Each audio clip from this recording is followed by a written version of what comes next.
La Cerdanya està dividida entre França i Espanya. A l'estat espanyol li corresponen 546 quilòmetres quadrats amb 12.757 habitants.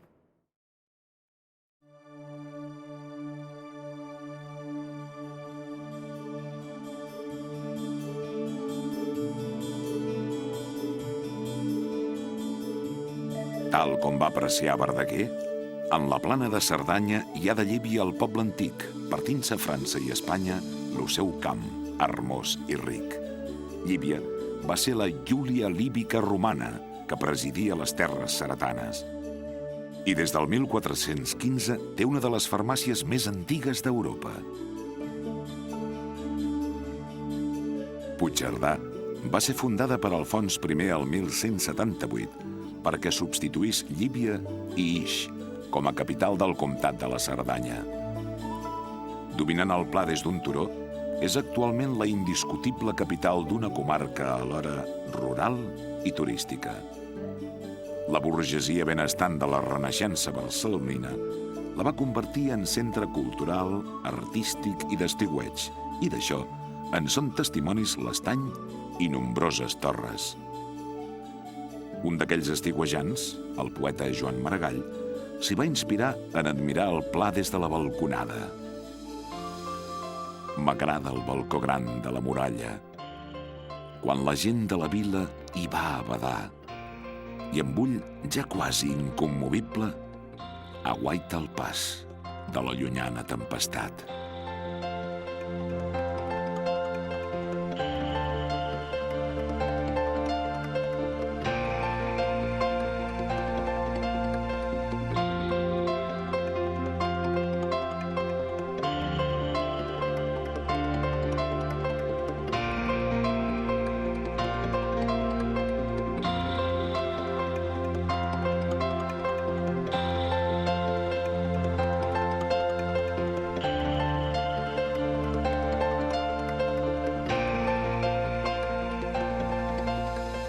Al vessant dret del Segre, els extrems muntanyosos de la Cerdanya arriben als cims més elevats, amb fites com els 2.911 metres del Puig Pedrós.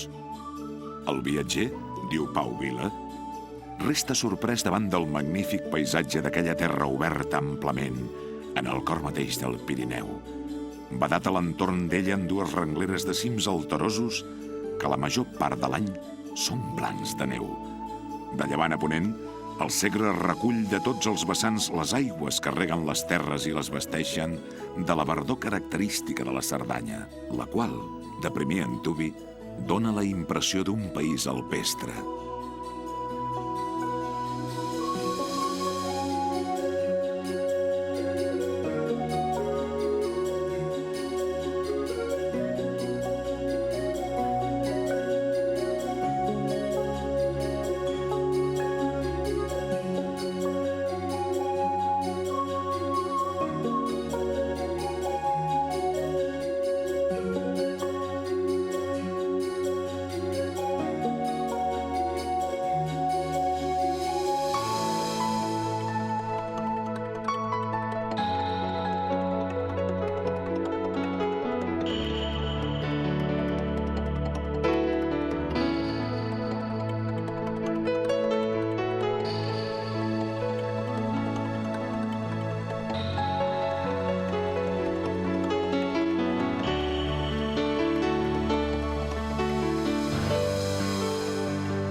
La Plana destaca per la intensa activitat turística i esportiva, que aplega recursos com ara l'hípica i el golf.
Els esports d'hivern tenen molta tradició en aquesta comarca. El 1925, el Centre Excursionista de Catalunya ja hi va crear un refugi. Avui, les estacions d'esquí de la Molina i de Masella constitueixen una de les ofertes esportives més atractives. A Lles i Aransa hi ha importants àrees d'esquí nòrdic.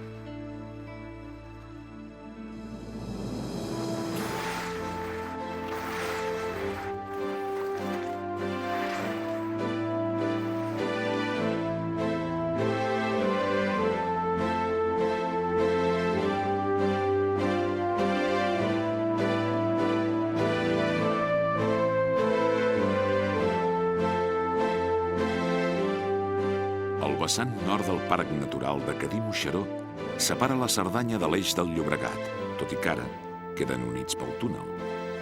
La majestuositat d'aquestes muntanyes evoca els versos de Jacint Verdaguer.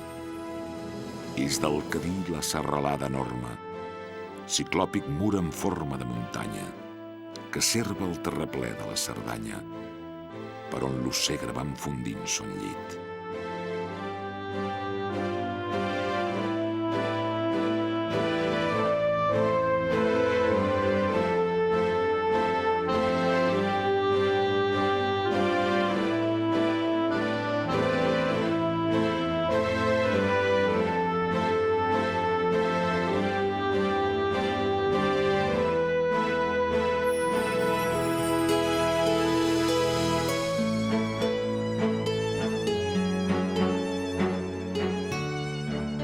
Les comunicacions i l'oferta lúdica s'enriqueixen amb l'aeroport de la Cerdanya a Alp, destacat centre d'estiueig.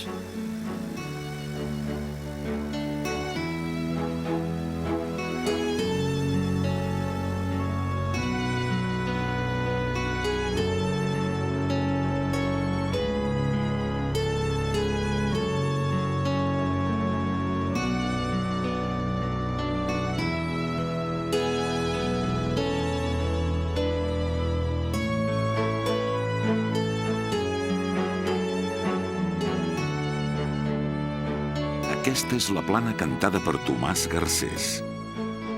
A la llinda del bosc s'esgarria la passa. Ara veiem del cim els jardins de la plana. Les esquelles només el silenci trencaven.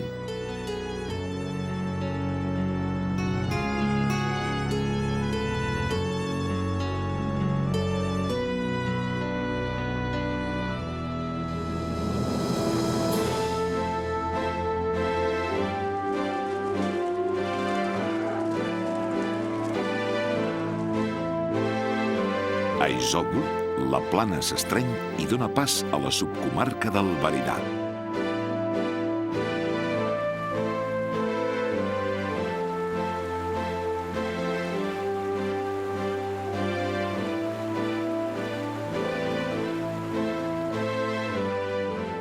La canònica de Talló, seu del deganat de la Cerdanya, havia estat la capital religiosa de la comarca. Acompanyat pel campanar del segle XVI, l'interior del seu contundent edifici romànic acull una de les poques imatges d'aquest estil que continuen al seu lloc.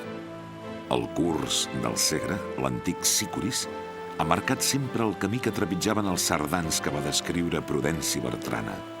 Homes corpulents i feréstecs, amb grans mostatxos, molt encantadors i d'una frugalitat que atordia.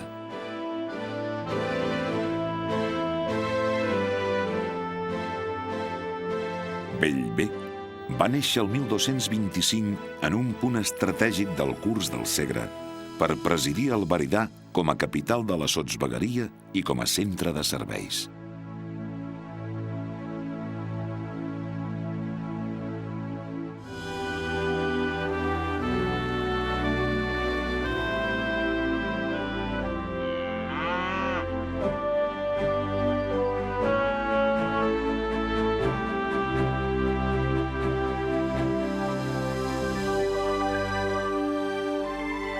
La bellesa dels paratges, la tradició gastronòmica i el dinamisme turístic han donat un nou caràcter a unes terres que al mateix temps mantenen les activitats de sempre.